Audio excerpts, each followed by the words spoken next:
नमस्कार दोस्तों, मैं हूं अजय सूर्यवंशी। आपका स्वागत करता हूं वर्चुपीडिया के इस प्लेटफॉर्म पर, जहां पर हम आज से शुरू करने जा रहे हैं the Hindu editorial analysis and vocab sessions. Article से जुड़े हुए जितनी वोकेब्स होंगे उसका तो हम स्टडी करेंगे ही करेंगे, साथ ही साथ हम उसमें आने वाली इडियम्स एंड फ्रेजेस पर भी चर्चा करेंगे। और यदि हमें किसी प्रकार का ग्रामर का रूल अगर वहां पर दिखाई देता है तो हम उस पर भी चर्चा करेंगे। तो इस सेशन को शुरू करने से पहले दोस्तों, मैं आपसे कहना चाहूँगा कि अगर आपने इस चैनल को अभी तक सब्सक्राइब नहीं किया तो आप सब्सक्राइब कीजिए, अपने दोस्तों से भी इसे शेयर कीजिए। अगर आप किसी भी प्रकार की तैयारी जैसे बैंकिंग, एसएससी, यूपीएससी या इंग्लिश से रिलेटेड कोई भी चीज़ अगर आप जानना चाहते हैं तो आपको इस चैनल पर सारी चीज़ें उपलब्ध होगी। और इस सेशन को आइए शुरू करते हैं। इस सेशन को शुरू करने से पहले मैं आपके साथ एक शायरी शेयर करना चाहूँगा। शायरी कुछ इस प्रकार है कि न जप न तप न दुआ काम आएगी, कि न जप न तप न कोई दुआ काम आएगी, न कोई मौसी न कोई मामी न कोई बुआ काम आएगी। और याद रखना कि लक्ष्य के अक्ष पर दक्ष बनने के लिए, कि लक्ष्य के अक्ष पर दक्ष बनने के लिए रात रात भर जागकर जो पढ़ाई की गई है बस वो पढ़ाई काम आएगी। तो आइए दोस्तों, हम हमारे वोकेब सेशन को चालू करते हैं और शुरुआत करते हैं हम वोकेबलरी से। हमारा सबसे पहला जो शब्द है वो है कन्फ्लैग्रेशन। देखिए इसका मतलब क्या होता है। ये जो है इसका मीनिंग जो है वो सिर्फ आग है, लेकिन इसके सिचुएशन के आधार पर अलग अलग अर्थ निकलते जाते हैं। जैसे कन्फ्लैग्रेशन से का मतलब होता है अग्निकांड। अगर कहीं पर अग्नि लग जाती है और उस आग से संबंधित किसी प्रकार की हानि होती है तो वो अग्निकांड कहलाता है। अब इसको हम दूसरे रूप में भी लेते हैं, किसी प्रकार की अगर मुठभेड़ होती है ना, मुठभेड़, तो ये मुठभेड़ के लिए भी इसी का यूज किया जाता है। अगर किसी प्रकार का विवाद हो जाए और एक पब्लिक एक साथ भिड़ जाती है तो उसको भी हम कॉन्फ्लैग्रेशन कहते हैं। सेकंड हमारा शब्द है क्लैश। तो ये जो क्लैश है इसका मतलब होता है किसी भी प्रकार का विवाद, लड़ाई झगड़ा, यानी कि हम इसको बोल सकते हैं कॉन्टेस्ट, स्कर्मिस, रिकाउंटर, कोलाइजन और कन्फ्लिक्ट। नेक्स्ट है हमारा एस्कलेशन, सॉरी एस्केलेशन। तो इसका मतलब होता है बढ़ोतरी या वृद्धि। इसका मतलब होता है बढ़ोतरी या वृद्धि, यानी किसी चीज का बढ़ना। इसी का ठीक अपोजिट वर्ड है डी एस्केलेशन, मतलब कमी, वृद्धि ना होकर किसी प्रकार की कमी होना। इसी की ये वर्ब है, इसका मतलब है कि वृद्धि करना, किसी चीज को बढ़ाना। नेक्स्ट है हमारा डोरमेंट। डोरमेंट का मतलब होता है शांति, स्थिरता, ऐसी चीज जिसमें कोई गति नहीं है, बस स्थिर है, कोई मोमेंट नहीं है जिसके अंदर। तो इसके लिए हमारे पास हम इसके सिनोनिम देख लेते हैं। इसके लिए क्या क्या शब्द आ सकते हैं। इसके लिए आएगा इनएक्टिव। एक्टिव मतलब जो फुर्तीला है, जिसमें जोश है, जो क्रियाशील है। और इनएक्टिव मतलब निष्क्रिय, कोई काम का नहीं। इन डीप स्लम्बर, डीप स्लम्बर मतलब बहुत गहरी नींद में है। अगर वो बहुत गहरी नींद में है तो क्या होगा, वो किसी प्रकार का मूवमेंट नहीं करेगा। लैक्स, है ना, फैंट यानी आइडल, यानी कि आलसी, इनके लिए भी ये शब्द यूज किया है। इन ऑपरेटिव, ऑपरेट मतलब उसको काम करना, ऑपरेटिव मतलब वो कोई काम कर रहा है, और इन ऑपरेट इसका उल्टा हो गया, है ना, क्या, जिसमें कोई काम हो ही नहीं रहा है, जो ऑपरेट ही नहीं हो रहा है। तो डोरमेंट के लिए हमारे पास शब्द आ गए inactive, in deep slumber, lax, faint, idle और इनऑपरेटिव। चलिए नेक्स्ट है हमारा डिस्प्यूट। डिस्प्यूट का मतलब भी वही होता है विवाद, जो हमने इससे पहले देखा था क्लास में।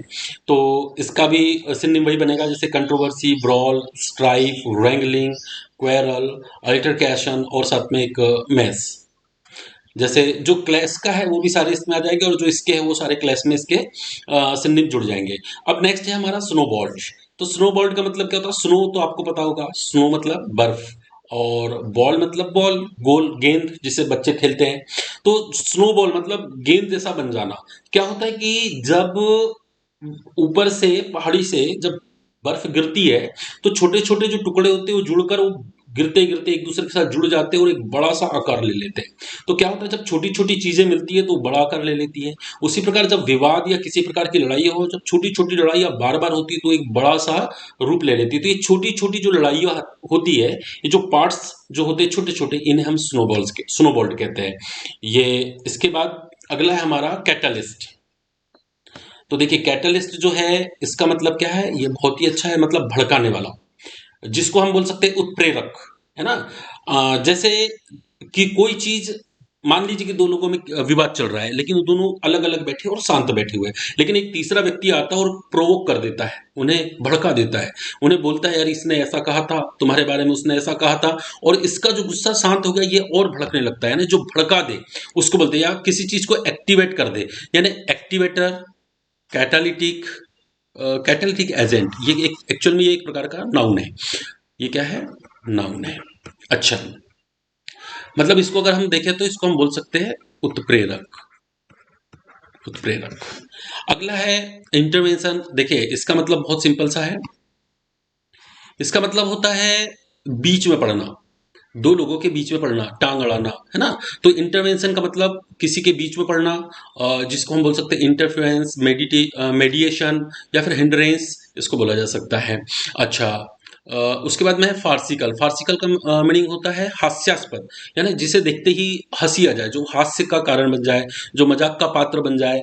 मान लीजिए कि कोई पान खा रहा है और उसने थूका और पता चल रहा है वो वापस उसी के कपड़े पर आ गया, तो क्या बोलेंगे हम?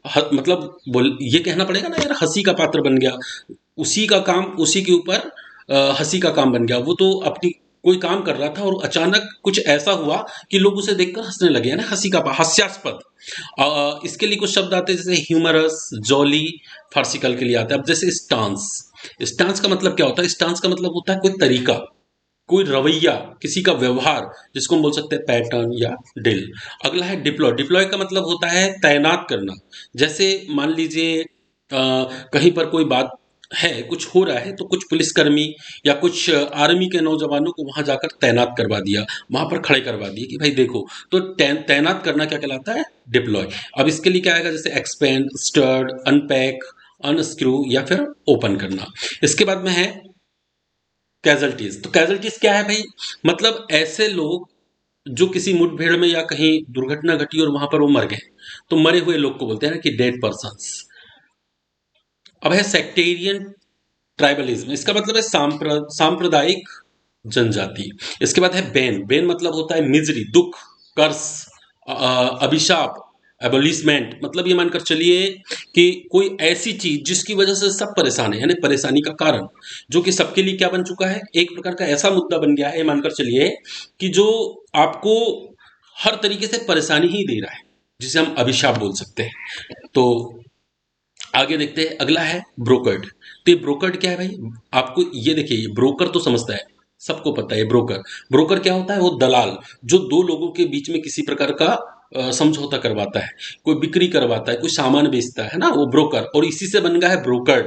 ब्रोकर्ड मतलब होता है मध्यस्थता करना, बीच में बीच बचाव करना, उसको बोलते हैं हम ब्रोकर्ड। मतलब इसके लिए क्या आ जाएगा? तो इसके लिए आ जाएगा मीडिएट।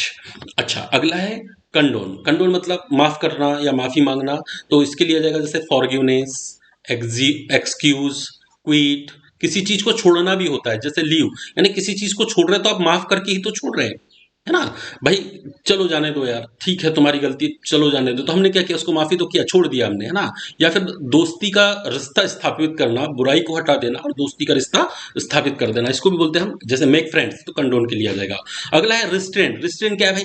रिस्ट्रेंट मतलब किसी चीज से बचाव करना, परहेज करना, यानी किसी को अवॉइड कर देना। मतलब इसके लिए अगर देखा जाए तो एक शब्द अवॉइड भी आता है। अब इसके लिए जैसे प्रिवेंट या स्टॉप, रोकना। मान लीजिए कि कोई बीमार व्यक्ति है, उसको बोला गया यार स्पाइसी फूड आपको नहीं खाना है, मतलब you are restraint from spicy food. मतलब आपको रिस्ट्रेंट किया जाता है, आपको बिल्कुल पूरी तरह से आपको ये बता दिया जाता है कि आपको परहेज करना है, इससे बचाव करना है।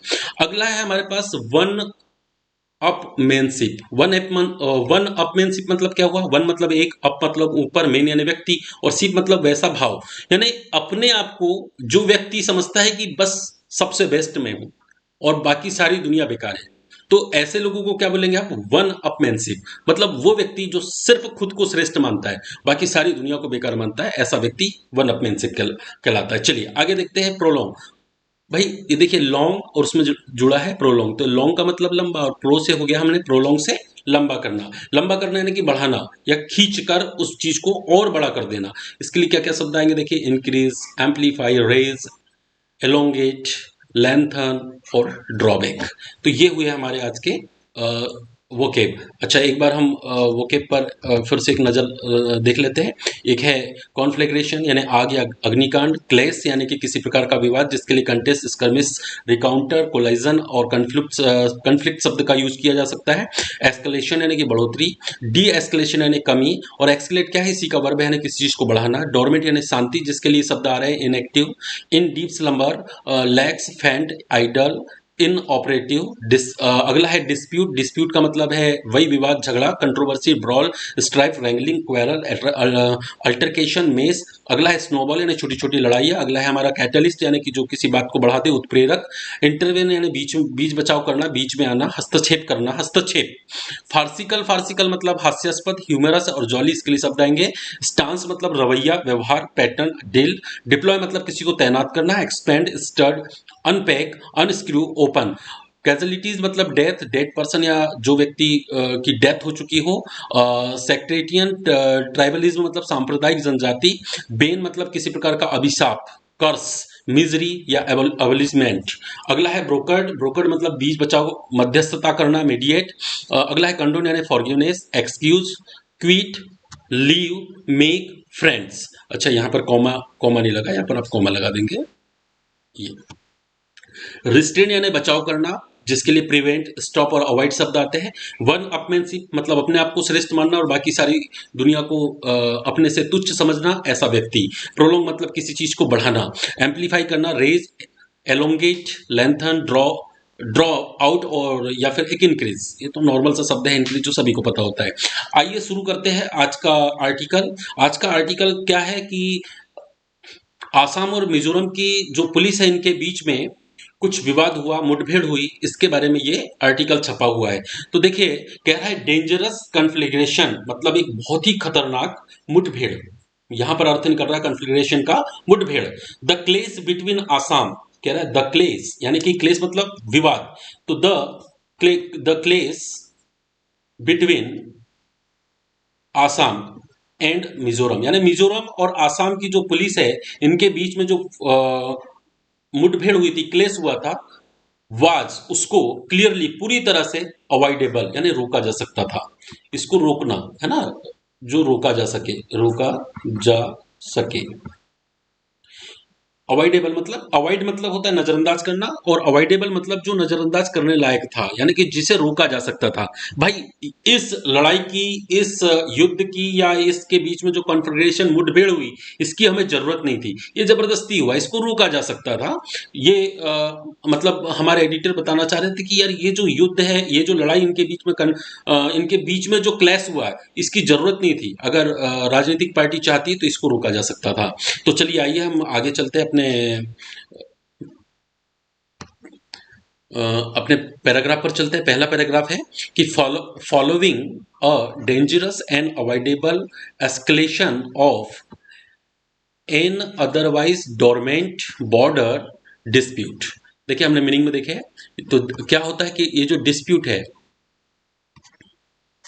डिस्प्यूट का मतलब होता है विवाद, और कहां पर, बॉर्डर पर, और किनके बीच में, उसके बारे में बात कर रहे हैं। आगे आगे आएगा कि 5 पुलिसमैन यानी 5 पुलिस वाले थे, एंड अ सिविलियन और एक नागरिक भी था, फ्रॉम कहां से थे वो, आसाम से, और वर किल्ड और वो लोग मारे गए। यानी कि कह रहा है कि जो ये जो following dangerous and avoidable escalation, ये जो बढ़ा था, ये जो विवाद बढ़ा था, इसे रोका जा सकता था, ऑफ इन अदरवाइज डोरमेंट जो कि शांत था बॉर्डर पर। और वो क्या हुआ कि डिस्प्यूट यानी विवाद में बदल गया, और 5 पुलिस कर्मी और साथ में एक सिविलियन, इसको जो कि आसाम के थे, ये क्या हुआ, किल्ड, मारे गए। इन द मीजो बॉर्डर, कहां पर, मीजो बॉर्डर पर, मीजो बॉर्डर टाउन ऑफ वेजेंटे इन क्लेसेस, वहां का जो क्लेश हुआ, वहां जो लड़ाई हुई, उसमें वो मारे गए। बिटवीन किसके बीच में हुई भाई, तो बिटवीन पुलिस यानी पुलिस के बीच में हुई, from the state and their counterparts, और उसको जो सामना करने वाले थे वो मिजोरम के। ऑन मंडे, कब हुआ ये, Monday. The sequence of event, sequence मतलब क्रम, यानी एक के बाद एक, एक के बाद जो घटनाएं थी उसका जो क्रम था वो क्या है, बिगिनिंग अक्टूबर 2020, वो 2020 के अक्टूबर महीने से ये सारा विवाद चल रहा था, ये क्लेश चल रहा था।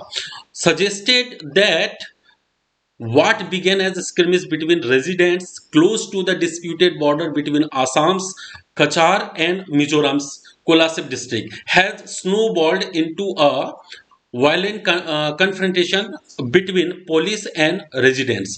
कह रहे हैं कि वहां के जो रहवासी थे, है ना, कसार मिजोरम कोलासिब डिस्ट्रिक्ट के जो वहां के जो नागरिक थे, उनके बीच में बहुत पहले से स्नोबॉल्ड था, मतलब छोटी छोटी लड़ाइयां चल रही थी, पुलिस के साथ चल रही थी और साथ में वहां रहने वाले रहवासियों के साथ, और ये आमने सामना और हिंसक प्रवृत्ति वहां पर चालू थी। तो कह रहे हैं कि the event point two A failure failure of constitutional machinery, मतलब जो हमारा जो संविधान है और इसका संविधान का जो तंत्र बना है, ये यहाँ पर पूरी तरह असफल दिखाई दे रहा है। Empower to deescalate tensions, deescalate, escalate मतलब बढ़ाना और डी स्केलेट मतलब कम करना, मतलब इनको शक्तिशाली क्यों बनाया गया भाई, यहाँ की जो राजनीतिक पार्टी है, हमारे संविधान को इतना शक्तिशाली क्यों बनाया गया, ताकि वो कम कर सके टेंशन को, तनाव को एट द बॉर्डर, यानी कि बॉर्डर पर। परंतु ये टेंशन कम करने के बजाय इन्होंने बढ़ा दिया। The presence of central parliamentary force, जो पार्लियामेंट्री सेंटर की पार्लियामेंट्री जो फोर्स है यानी कि आर्मी है, शुड हैव हेल्प्ड, वो मदद कर सकती थी किस चीज के लिए, मेंटेन द पीस, यानी शांति को बनाए रखने के लिए मदद कर सकती थी, बट ऐसा हुआ नहीं। But it is curiously not the case, परंतु ऐसी स्थिति नहीं बनी। तो बनी क्या, बिसाइड्स मतलब इसके अलावा हुआ क्या, Assam and Mizoram are governed by the BJP and its ally. देखिए एली का मतलब होता है सहयोगी, जो आपके साथ देने वाले हैं, है ना।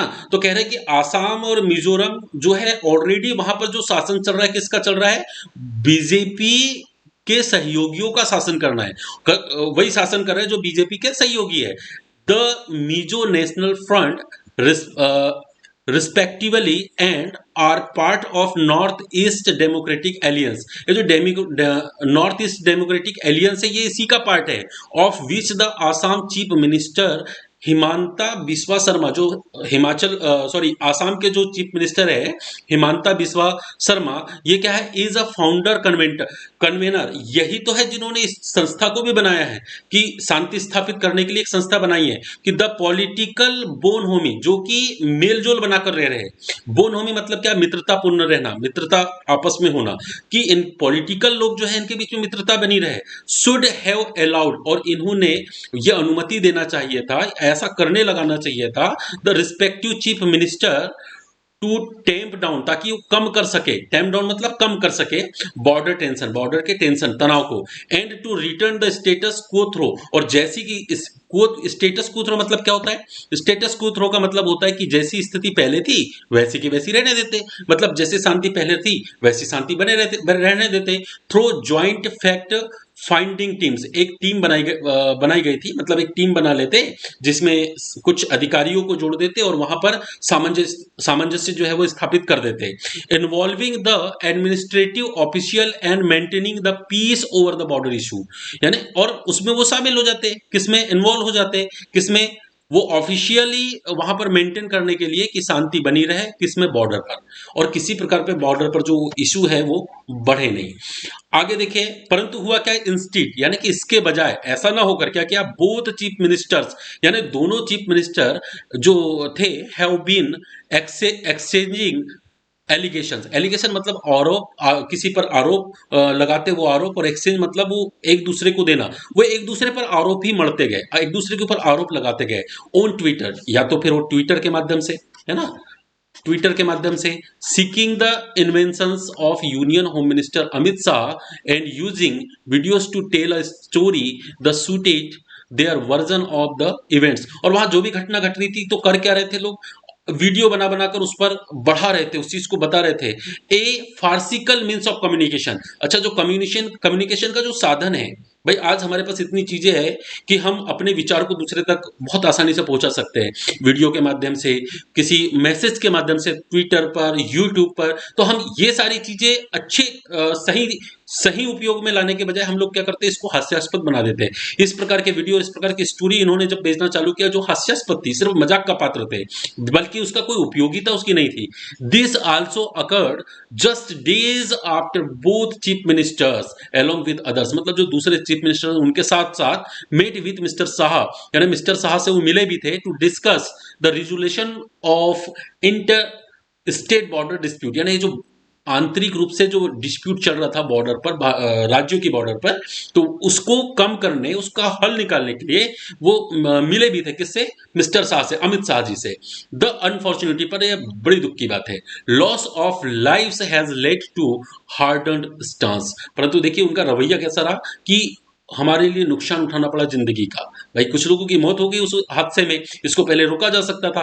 With mister Sharma announcing that Assam would deploy 4,000 commandos to guard its border, और फिर उन्होंने अनाउंस भी किया, मतलब अब अनाउंस कर रहे हैं कि भैया आसाम की जो बॉर्डर है वहां पर 4,000 कमांडो और गार्ड को जो है वहां पर सुरक्षा के लिए तैनात करा दिया जाए। ये देखिए एक वर्ड आया यहाँ पर, diploid.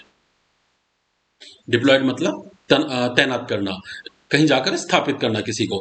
Even as Mizoram's chief minister Zoramthanga has maintained that the casualties followed from the Assam police action, मतलब इसके बाद भी जो मिजोरम के जो चीफ मिनिस्टर जोरमंतगा है वो मेंटेन कर चुके हैं, मतलब वो जो है मेंटेन कर चुके हैं दैट द कॉजल्टीज, यानी कि ये जो कैजुअलिटी, जो मरे हुए लोग हैं, जो किसी युद्ध में या किसी लड़ाई में या किसी मुठभेड़ में जो मर जाते हैं, ऐसे लोग, यानी कि मरे हुए लोग, तो मरे हुए लोगों को हम कैजुअलिटीज कहते हैं। Followed from Assam police action, ये जो है ये पुलिस की ही एक्शन की वजह से मतलब ये स्थिति बनी है। तो इस प्रकार का ये हमारा था। आगे देखिए, आगे कहते हैं कि sectarian tribalism has been bane of the north system state eastern states. देखिए ये जो ट्राइबलिज्म है, ट्राइबलिज्म मतलब यहाँ पर क्या होता है कि जातियों के हिसाब से कबीले बने हुए हैं। तो ये जो कबीले, जातियों के जो कबीले हैं, ये अपने नियम अलग, अपने अपने नियम चलाते हैं। एक कबीले वालों का जो नियम होता है वो उस दूसरे कबीले वाले नहीं अपनाते, या दूसरे कबीले वाले ये नहीं अपनाते। और ये जो सिस्टम है, ऐसा कबीलों का जो सिस्टम है, ट्राइबलिज्म मतलब कबीले, यानी कि लोगों का समूह, जनजातियों का समूह। तो क्या हैज बीन बेन, ये बेन है। बेन मतलब एक अभिशाप है, एक बहुत दुर्गति है हमारे लिए कि ये नॉर्थ ईस्टर्न स्टेट में अभी भी जारी है। विथ अंडर डेवलपमेंट एक्टिंग, मतलब कारण ये क्योंकि यहाँ का विकास नहीं हुआ, अभी हम विकास होने के कार्य चल रहे हैं, तो ये अंडर डेवलपमेंट है। और ऐसे काम के लिए बहुत बड़ी हमारे लिए एक बेन है। बेन मतलब हमारे लिए मतलब क्या बोलेंगे, बेन मतलब जो अभिशाप है। क्या है हमारे लिए? अभिशाप। हाँ, a catalyst in complicating not मतलब क्या होता है? गांठ, और बीच में रिश्तों में जो गांठ है या कोई इशू के बीच में गांठ है उसको कॉम्प्लिकेटिंग कर रहा है, उसको कठिन बना रहा है। कौन? कैटलिस्ट। कैटलिस्ट मतलब भाई जो दो लोगों को भड़का दे, यानी कि एक उत्प्रेरक का काम कर रहा है, लोगों के बीच में आग लगाने का काम कर रहा है। तो एक catalyst is complicating naughty issues, एक उत्प्रेरक या नहीं एक आग लगाऊ व्यक्ति है जो क्या कर रहा है भाई, जो अपने ये जो इश्यूज है, जो गांठ बनी बनी हुई है, उसको और भड़का रहा है over land and other issues, यानी जमीन के मुद्दे को लेकर या कोई दूसरे मुद्दे को लेकर इन द रीजन, उस क्षेत्र में। There is no sure short and quick solution possible to the border. अब बॉर्डर पर कोई ऐसा तुरंत हल दे दे, ऐसा कोई जो उपाय है वो नहीं दिखाई दे रहा। यहाँ पर देखिए फ्रेज है ये हमारे लिए क्या, कि यहां से चलेगा, no sure short and quick solution, मतलब ऐसा कोई सॉल्यूशन जो तुरंत हल दे दे कि ये पुड़िया खा लो और आपकी बीमारी ठीक। तो ऐसा कोई सॉल्यूशन, ऐसी कोई दवाई, ऐसा कोई रामबाण इलाज पॉसिबल नहीं है टू द बॉर्डर डिस्प्यूट्स, यानी कि बॉर्डर पर जो डिस्प्यूट्स, जो मुठभेड़, जो विवाद, जो कन्फ्लिक्ट्स चल रहे हैं उसके लिए between various states without a spirit of give and take and civic engagement brokered by the union government। देखिए क्या बोल रहा है, बहुत ही बढ़िया बात कही गई यहाँ पर कि स्पिरिट मतलब भाव, और गिव एंड टेक मतलब लेन देन का भाव। भाई मैं दे रहा हूं तो तुम भी दो, और अगर तुम दे रहे हो तो हम भी देंगे, यानी ये लेन देन का जो भाव है इसकी कमी हो गई है ना। ये विभिन्न स्टेट में जो लेन देन का भाव जब तक के सही से नहीं उठेगा, और सिविक एंगेजमेंट मतलब नागरिक के अंदर जब एंगेजमेंट, यानी कि ये इसमें इन्वॉल्व नहीं होंगे, तब तक इनके बीच में मध्यता कैसे आएगी? तब तक जो है ये मध्यता brokered by the union government, यानी इसे इसकी मध्यता लाने के लिए यूनियन गवर्नमेंट के द्वारा जो यूनियन बनाई गई, इन्होंने काम करना चाहिए और मध्यस्थता लानी चाहिए।